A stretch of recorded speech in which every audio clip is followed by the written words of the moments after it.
Você confiaria em tudo que lê no jornal, se soubesse que a manchete pode ter sido escrita por um espião? O que você vai ver neste vídeo pode mudar para sempre a forma como você enxerga a mídia, o governo e até a própria verdade. Esta é a história sombria da Operação Mockingbird, um dos programas mais secretos e controversos da história dos Estados Unidos. Uma operação que infiltrou jornalistas, manipulou a percepção pública e moldou governos inteiros sem disparar um tiro. E o mais assustador, há quem diga que ela nunca acabou, apenas evoluiu. Se você acha que fake news é um problema moderno, prepare-se para descobrir o que pode ser a mãe de todas as manipulações midiáticas. Então já deixa seu like, se inscreve no canal e ativa o sininho, porque o que vem a seguir não é teoria da conspiração, é história documentada. E no final, eu quero saber, você acha que a mídia é livre ou ainda está sob controle invisível?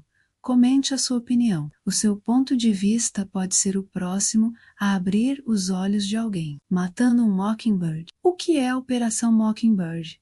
E como ela foi usada para manipular a imprensa e disseminar propaganda? A Operação Mockingbird foi um programa secreto lançado pela agência de 3 letras no final da década de 1940. Durante o início do conflito frio, seu objetivo principal basicamente consistia em infiltrar as redações e mídia em geral, para moldar narrativas, manipular a percepção pública e, ainda, atacar figuras políticas, influenciar a mídia nacional e estrangeira para promover os objetivos da política externa e interna americana e combater a propaganda soviética. Nessa iniciativa, a Agência de Inteligência Americana recrutou jornalistas renomados dos principais jornais, revistas e emissoras de rádio e TV, muitas vezes com o conhecimento deles.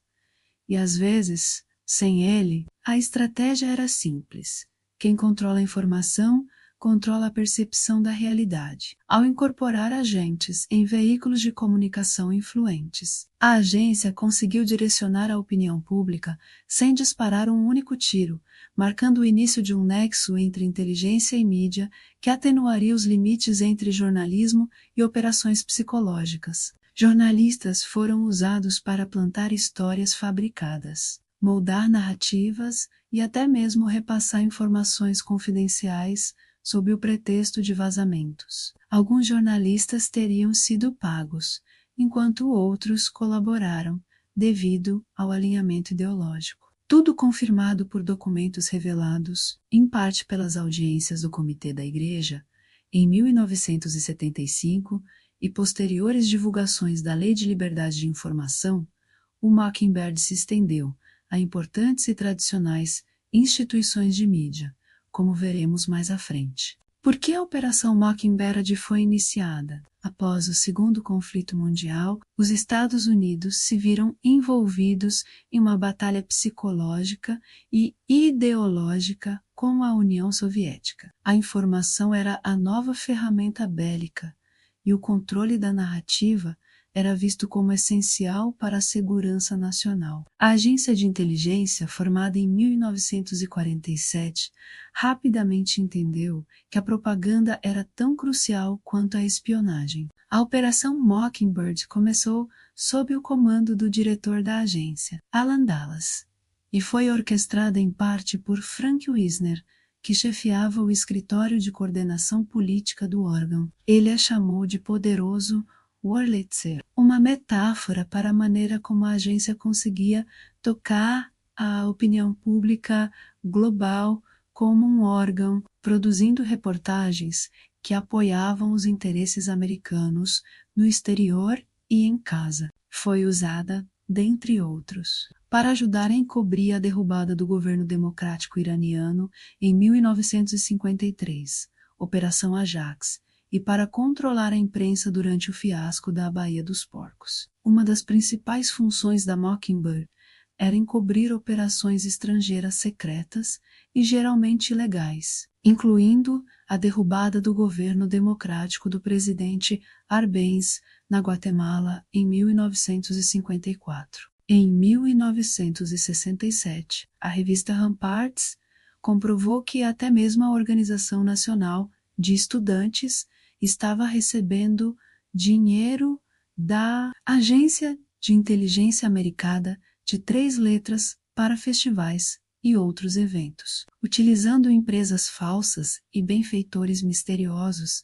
esses coletivos criaram enormes quantidades de propaganda usando o estudante americano médio. Já em 1977, o famoso jornalista Carl Bernstein, em seu artigo The CIA and the Media, revelou que certos repórteres não apenas eram pagos pelo governo dos Estados Unidos da América, mas também mantinham relacionamentos mais extensos com a agência de inteligência, até mesmo compartilhando cadernos, e alguns recebiam mais de $500 mil dos Estados Unidos por seu trabalho. Em sua matéria de 2013 para o site freepress.org, Bob Fitrakis discute a Operação Mockingbird, um programa da Agência de Inteligência Americana que infiltrava jornalistas para atuar como agentes secretos e promover propaganda. O obituário de Austin Goodrich, um espião que se passava por repórter, revelou que, nas décadas de 1950 e 1960, pelo menos 22 organizações de notícias americanas, incluindo o New York Times, contrataram jornalistas ligados ao órgão. Estima-se que cerca de 3.000 funcionários da agência participaram desses esforços, segundo Alex Constantine. Carl Bernstein, em 1977, e Debra Davis, em 1979, expuseram essa subversão da imprensa livre. O livro de Will Wilford, de 2008, também detalha como a agência manipulava a mídia. O texto destaca a ironia do obituário de Goodrich, que o retrata como defensor da democracia, apesar de sua atuação contra a liberdade de imprensa. Já em O Governo Invisível, livro de David Wise e Thomas Ross, revela que Frank Wisner, da agência de 3 letras, foi encarregado de criar propaganda, sabotagem, subversão e apoio a grupos clandestinos contra estados hostis. Wisner recrutou Philip Graham, do Washington Post, para coordenar a infiltração da agência na mídia. Em 1953, sob o diretor Alan Dallas, a Operação Mockingbird influenciava mais de 25 jornais e agências de notícias americanas, disseminando notícias falsas para encobrir operações como a derrubada dos governos do Irã, 1953, e da Guatemala, 1954. O órgão também evitou supervisão do Comitê 5412, criado por Eisenhower, alegando negação plausível. O relatório Family Jewels expôs grampos ilegais de jornalistas e a investigação de Frank Church, 1976, revelou uma rede global de indivíduos usados pela agência para manipular a mídia. O obituário de Austin Goodrich, espião da Mockingbird, omite sua participação na subversão da liberdade de imprensa, que comprometeu a primeira emenda e facilitou violações da quarta emenda. Jim Scott, filho do colunista Paul J. Scott e ex-oficial de Relações Públicas da Marinha, dedica-se há mais de 15 anos a investigar a Operação Mockingbird, um programa secreto da CIA que realizou escutas telefônicas contra seu pai no início dos anos 1960. Embora a CIA tenha liberado alguns documentos em 2020, muitas transcrições das escutas permanecem retidas. A agência declarou o caso encerrado, afirmando que sua busca foi suficiente. Inconformado, Scott publicou uma carta aberta em março, no Annapolis Capital Gazette, direcionada ao diretor da CIA William J. Burns, solicitando a reabertura do caso e sugerindo que o historiador-chefe da agência, David Hoburg, liderasse uma nova investigação. Scott também buscou apoio do Comitê de Repórteres pela Liberdade de Imprensa. Em resposta, Burns prometeu investigar pessoalmente o caso, uma decisão que Scott celebrou como um avanço significativo. De fato, o Projeto Mockingbird é um episódio particularmente importante no que chamamos de Lei de Vazamento, pois foi uma das primeiras e mais intrusivas buscas de vazamentos da Agência de 3 Letras. Dias antes do Congresso finalmente colocar um freio na atividade de vigilância doméstica pela comunidade inteligência na década de 1970. A história por trás disso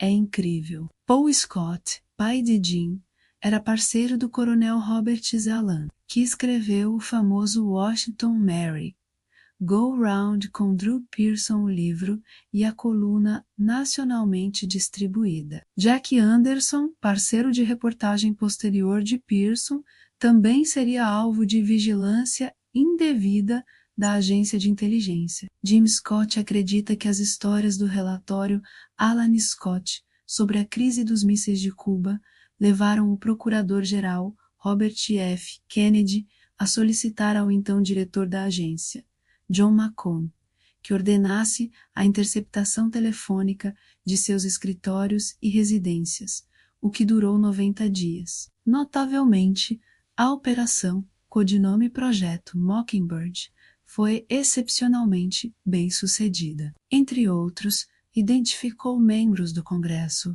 incluindo o presidente da Câmara, figuras proeminentes do Poder Executivo e ex-funcionários da Agência de 3 Letras como fontes confidenciais da dupla. Mockingbird é uma das, pelo menos 4 operações da agência contra membros da mídia voltadas para a identificação secreta de fontes confidenciais, que foram incluídas nas Joias da Família, um dossiê de material coletado a pedido do então diretor da agência, James Schlesinger, durante o caso Watergate, sobre operações secretas, que podem ter violado seu estatuto. Os outros alvos da imprensa foram o repórter de segurança nacional do Washington Post, Michael Jettler, Operação Celotex e Jack Anderson, Operação Celotex 2 e Victor Marchetti, o agente da agência descontente que coescreveu a CIA e o culto da inteligência Operação Butano, após um caso baseado na Lei de Liberdade de Informação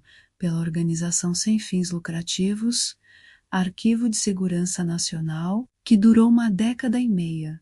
A agência de 3 letras desclassificou as joias da família em 2007. As caçadas a vazamentos da agência são particularmente interessantes para quem acompanha esse assunto, pois antecederam as reformas do final da década de 1970, que, por falta de um termo melhor, criminalizaram as investigações sobre a divulgação não autorizada de segredos de defesa nacional. Essas reformas transferiram as investigações de vazamentos de segurança nacional para o Departamento de Justiça, que na última década e meia abriu muito mais processos criminais contra fontes jornalísticas do que jamais foram abertos no restante da história do país. Se Burns finalmente trouxer à tona os detalhes desse lamentável evento, será um momento raro, porém positivo, na história da transparência da comunidade de inteligência. Avançando para 2025,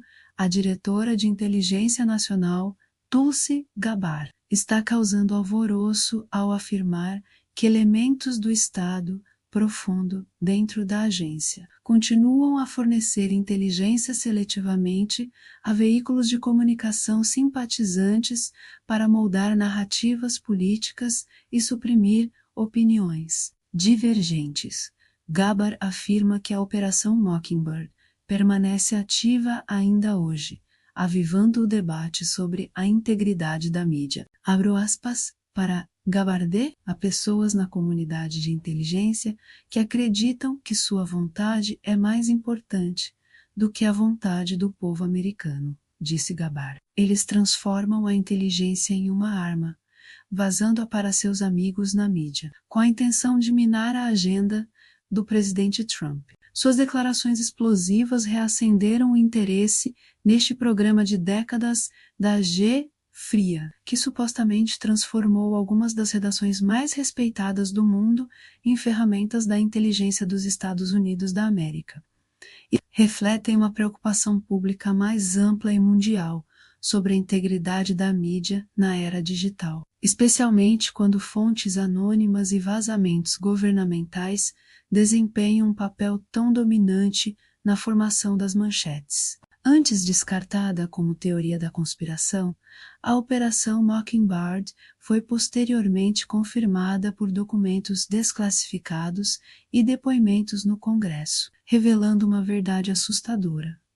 A própria mídia americana estava sendo usada para influenciar, distorcer e, às vezes, enganar. O ressurgimento da operação no discurso político atual gerou debates não apenas sobre a transparência governamental e a integridade da mídia, mas também sobre o próprio significado da democracia na era da informação. A expressão matar um mockingbird, matar um tordo, uma espécie de ave nativa, assume um novo e assustador peso, não apenas como uma referência ao icônico romance de Harper Lee, mas como uma metáfora para o silenciamento da verdade e a traição aos ideais jornalísticos.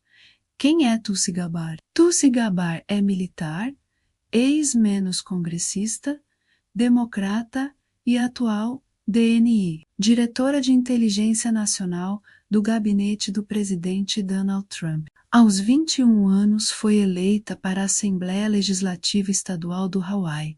Aos 29 anos, para o Conselho Municipal de Honolulu e aos 31 anos, para o Congresso dos Estados Unidos, onde serviu por 4 mandatos. Veterana de combate com 3 missões no Oriente Médio e na África, como parte de uma missão de operações especiais para combater os ataques extremistas. Tulsi Gabbard serviu como militar desde 2003.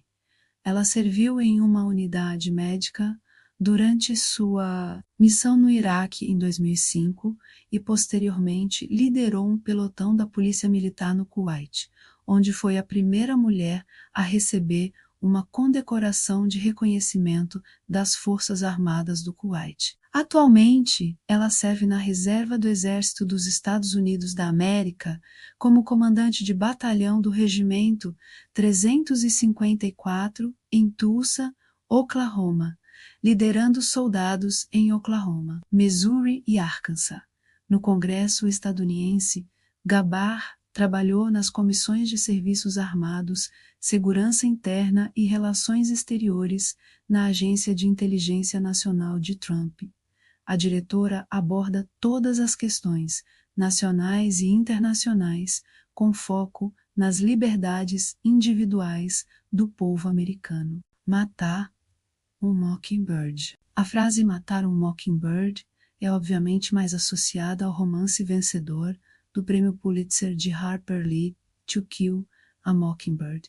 Matar um Mockingbird, publicado em 1960, uma história comovente sobre justiça, moralidade e racismo no sul dos Estados Unidos. O título do romance se refere à ideia de que é pecado ferir algo inocente e puro, como um Mockingbird. Lee, que faleceu em 2016, era notoriamente reservada e publicou apenas um romance, Vá e Coloque uma Sentinela. Sua obra tornou-se um símbolo de clareza moral e integridade literária. Em contraste à Operação Mockingbird Real, que representa o oposto, a corrupção da inocência no discurso público, a cooptação de vozes confiáveis e a erosão da narrativa ética, a metáfora é adequada. Assim como o tordo de Harper Lee representava a verdade e a bondade, a campanha secreta da agência representava uma afronta a esses valores,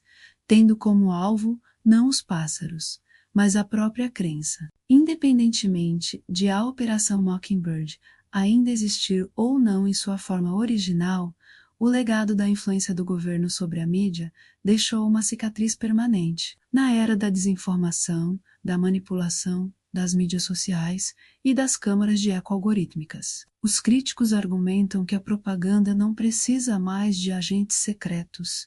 Ela prospera abertamente. Os danos causados pela Mockingbird não se resumiram a narrativas falsas. Ela minou a credibilidade da imprensa, semeou a desconfiança entre o público e turvou a linha entre jornalismo e política, as próprias instituições que deveriam responsabilizar o poder. Em muitos casos, tornaram-se parte da própria máquina do poder. Em uma era de polarização política e batalha de informação, céticos argumentam que as referências à Operação Mockingbird hoje são exageradas ou mal utilizadas como armas políticas. Mas denunciantes, documentos desclassificados e relatórios investigativos continuam a sugerir relações secretas entre agências de inteligência e veículos de comunicação. E muitos são os que acreditam que o espírito do Mockingbird continua vivo, não como um programa centralizado, mas como uma cultura de influência,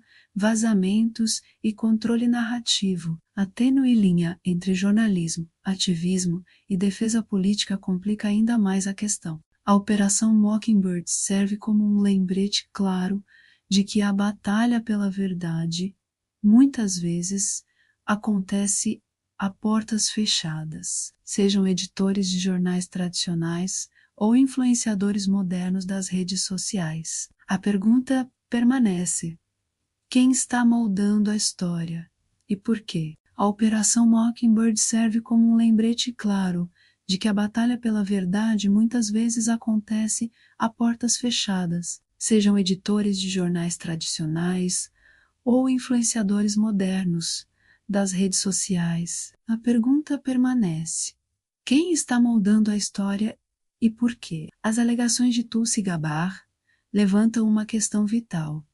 Será que realmente colocamos os fantasmas do Mockingbird para descansar ou eles simplesmente migraram para um novo ninho na era digital? Em um mundo onde a verdade é muitas vezes a primeira vítima, entender o passado pode ser nossa melhor defesa contra sua repetição. Agora é com você.